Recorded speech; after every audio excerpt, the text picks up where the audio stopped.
Hello, my name is David Hartful. I'm here to talk to you about the book Emerge by Elza Maalouf. So Elza Maalouf is an integral practitioner who wrote the book Emerge. And she started her journey in understanding systems of thought and political philosophy when her high school sweetheart died in the Lebanese Civil War.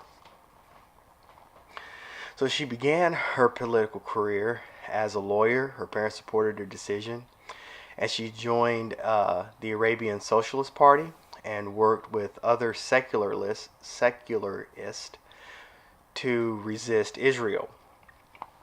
But after a while, she realized that an imported philosophy would not help her people.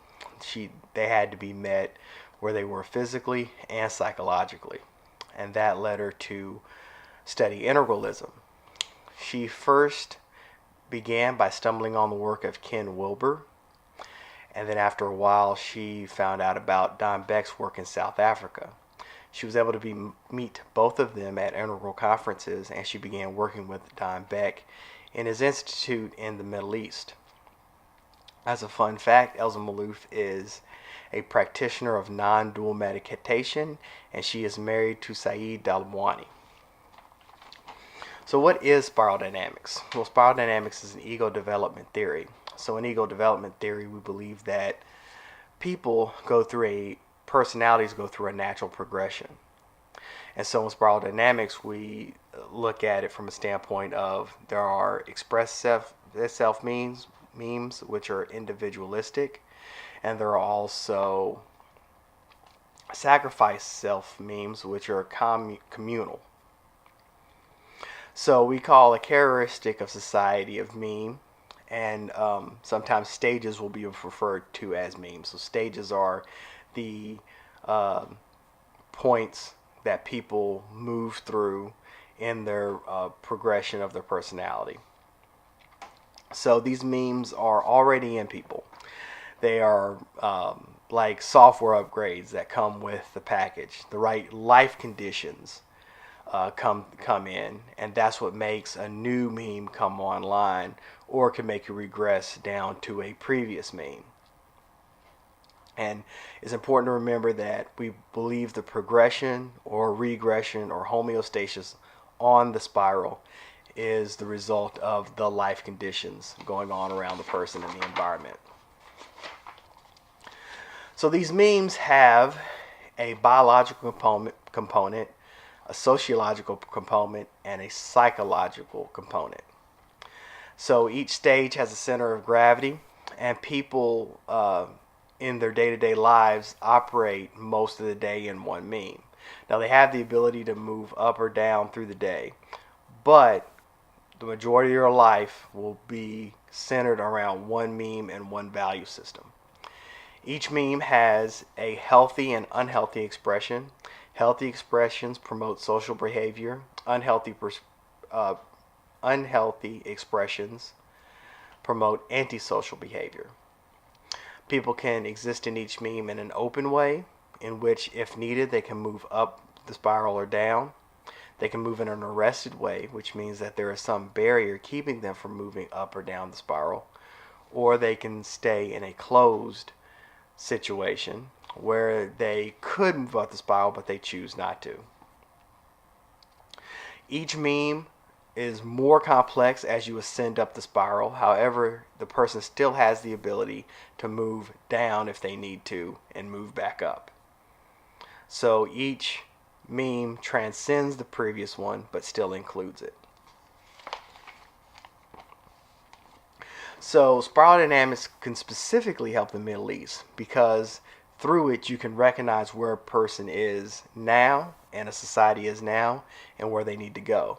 So currently this Middle East is operating from more of a tribal values perspective. And so we have to recognize that. Also, we have to recognize that the value systems of the West took hundreds of years to develop. So you can't just import them wholesale into the Middle East and think they can work. You have to work with what is there currently in the Middle East, the psychology of the people in the Middle East, and find out what works for them. So currently, people in the Middle East see their government as inept. And if they need something done like infrastructure spending, safety, supplemental income, they go to their tribal leaders. Now, by going to their tribal leaders, it reinforces the idea that only people with the same ideology and religion can rule over someone.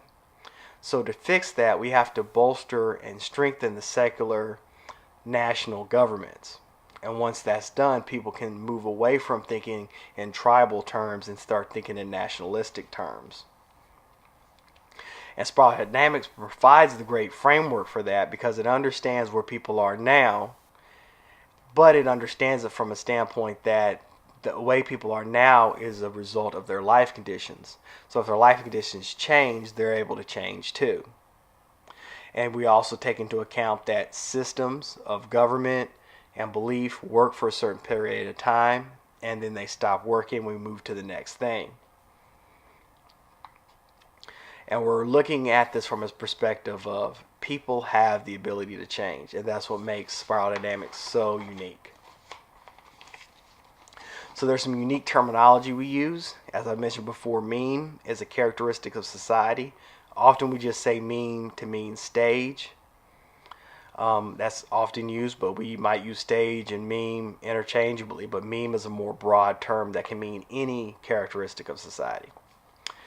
Integral design architects are people that are versed in spiral dynamics and know how to apply them to a given situation.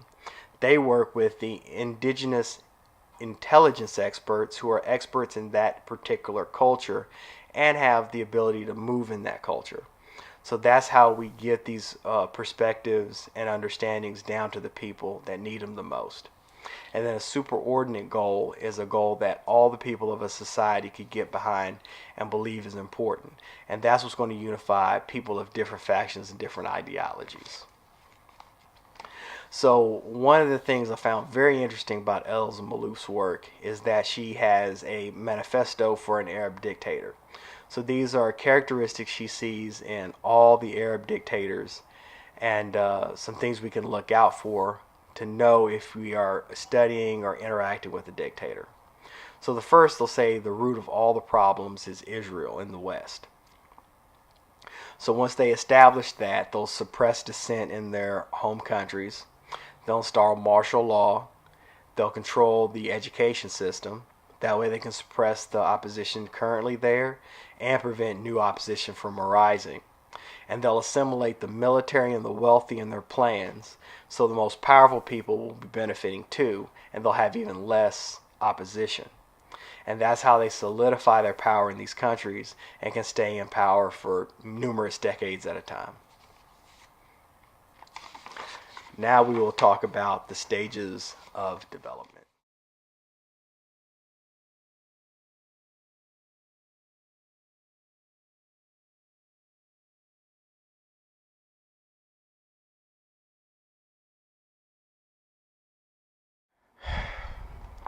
So, the stages of governance. The first stage of governance is the beige meme, which is survival bands. In the beige meme, this is early in human history. So, this would be like cavemen and people like that, just kind of emerging up. They would be organized in survival bands. And these bands would work together to satisfy your periodic needs. That's sleep, sex, and hunger. And they basically use their instincts to help each other out and survive. There's not a lot of data on this because it's so early and it's not very complicated. But we know that once life stabilized in these bands, we ended up with people building more bonds, and that put online the next system of governance. The next system of governance is the tribe. And that's a natural outcome from the survival band. So as people survive together, reproduce, there's familial bonds that people create. And since life is stabilizing, it's not just immediate family, it's extended family. And this eventually coalesces into a tribe.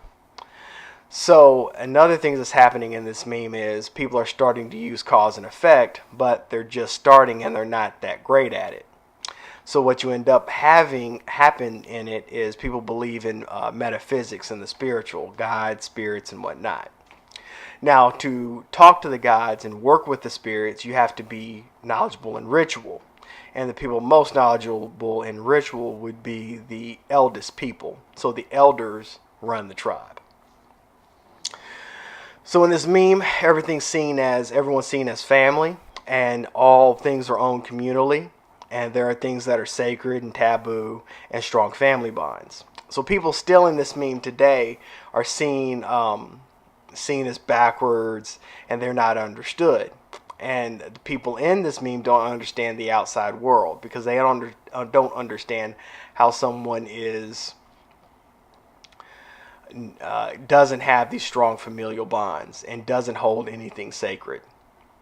But again, once life stabilizes in this meme, which is a communal meme, we have a new individualistic meme coming online. And in the next meme, which is red dictatorships, the last one was purple tribe. So this one is red dictatorship. And so in this one, we have people looking for their individual wants and trying to put online their individual needs. But the only tool they have to do this is dominance and coercion.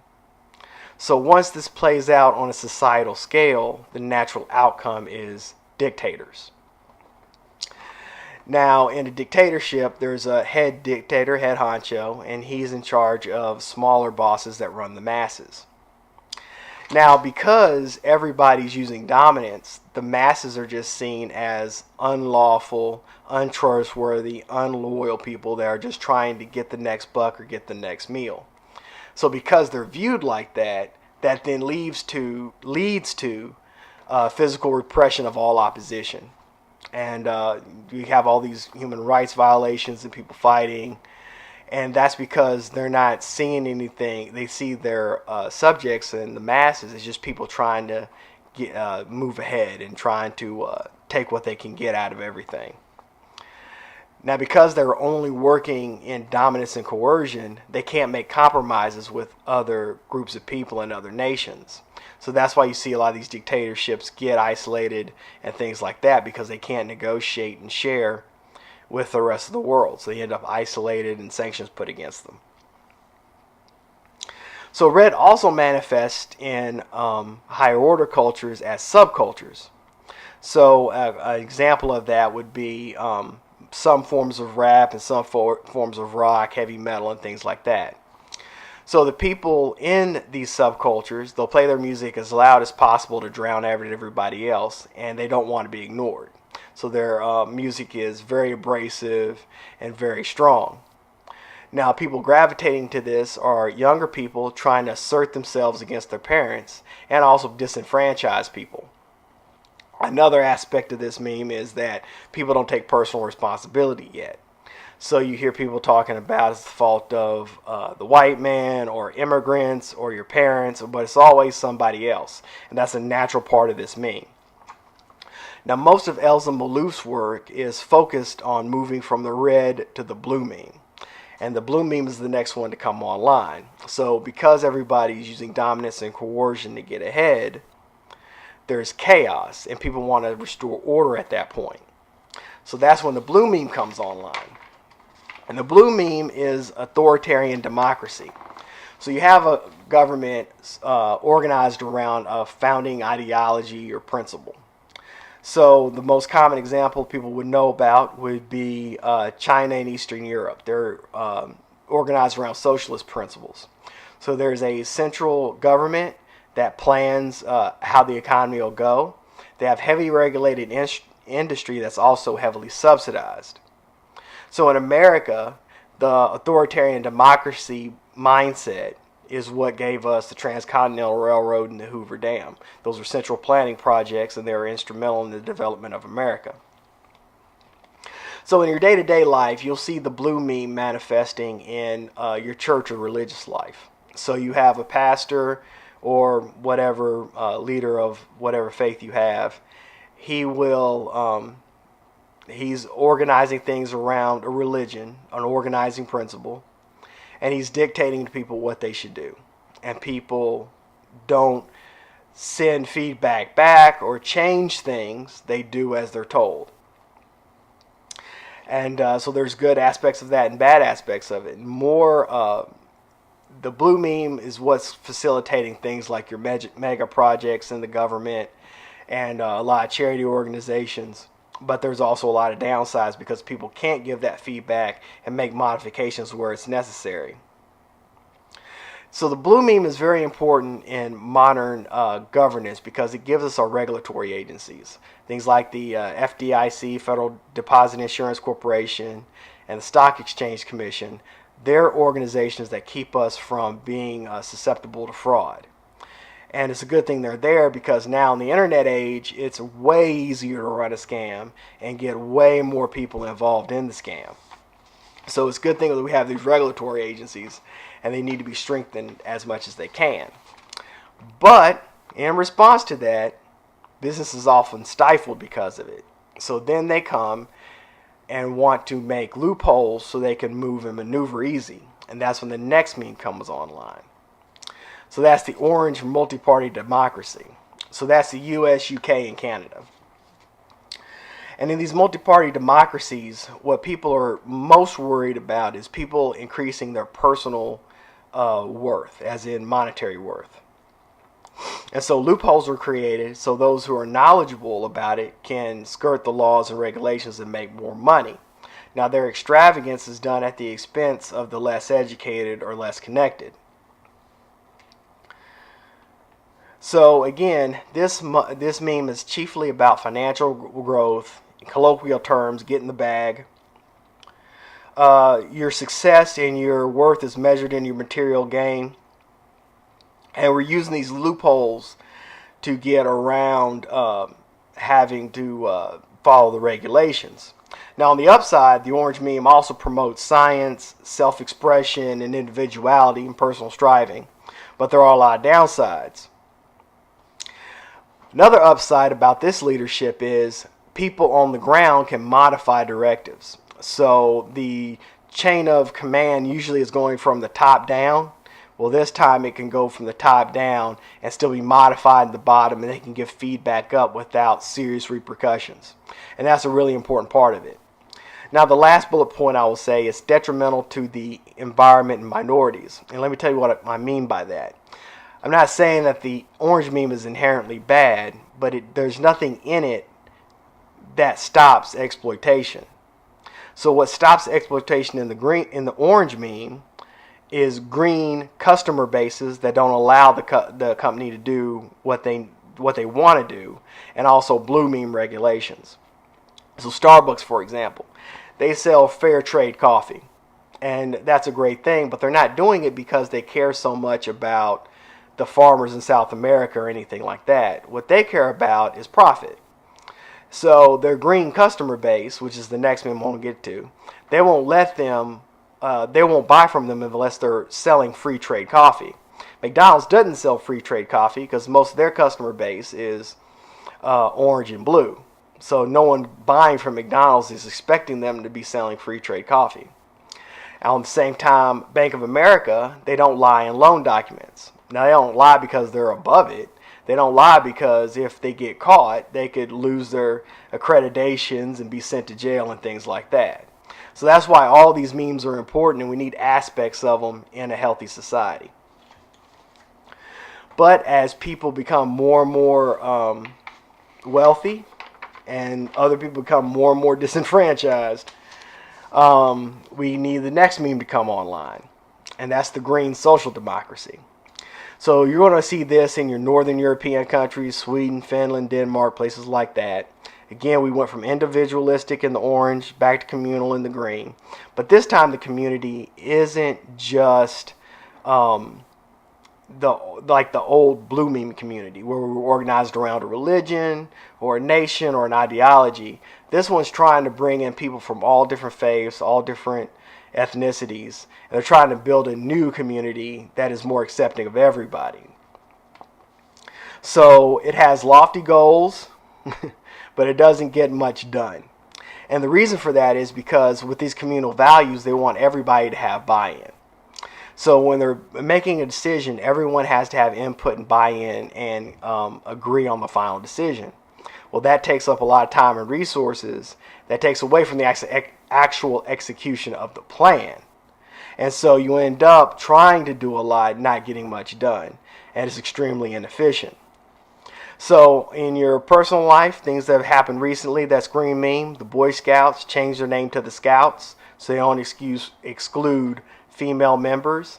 And people are also fighting for the rights of trans people to use whatever bathroom they want to use. You know, it's a very small group of people, but people are fighting to make sure they're included and they feel okay. So those are all green meme activities you might have participated in yourself. And another example of this is when the United Nations is functioning in a healthy way. When it's functioning healthily, all the countries get to have some say in what is going on in the world, and that's a really important thing to do. So, yeah, it's a great meme. It's a very important meme. But again, we end up with a lot of issues from it. Life stabilizes and we move on to the next set of memes. But the next set of memes are second-tier governance.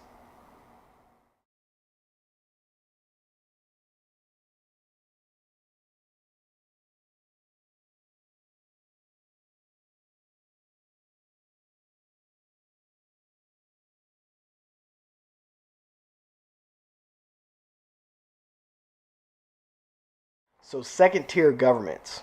The first type of second-tier government would be functional democracy. Again, an individualistic meme, and it's the leading edge of the current governmental systems we have. So most of the people in yellow, they wait for problems to be defined and then they work offline away from government to solve them because the systems of thinking they're using is too far advanced for most of the people in the government. Now, the yellow meme is what Elza Maalouf is doing in the Middle East, and again, the leading edge of government, where you're working with integral design architects and indigenous intelligence experts to make solutions for people where they are on the ground. They're not trying to import some foreign ideology or foreign system. They're trying to build what's already there on the ground. Again, they're doing this by working offline. So real world examples of this would be Brad Pitt's Make It Right Foundation, where they went after Hurricane Katrina and they built homes that were cheap, flood resistant, and energy efficient. Another example would be Doctors Without Borders. They go into developing countries and determine what doctors are needed, and then they work with developed countries to send those doctors to those third world nations. The highest form of governance would be holonic democracy. So in holonic democracy, people are thinking holistically, where they see everything as a whole line, which is an entirety in and of itself, and at the same time a subpart. And they aren't having to differentiate anymore between feelings and data. They can look at things that empirically and theoretically at the same time. And they can incorporate all types of different data into what they're doing. So for this to come online, we need more yellow thinkers. And we got to move past simply trying to fix small-scale problems with limited resources. We have to think holistically, get at the root of the problem. Now, once the yellow meme people come online and start becoming leaders, we'll start developing global commons. A global common is basically an area where we pull the land, the resources, and the labor together to work for everyone's benefit. And so once this comes online, a collective consciousness will come online also. And then we'll have access to the noonosphere, which is the collective, is the realm of collective thought. So little about this meme is known that we don't have a lot of data on it because so few people are in it. So the main takeaways from this presentation are governance systems have a life cycle. So there's a time when they work and a time when they'll stop working.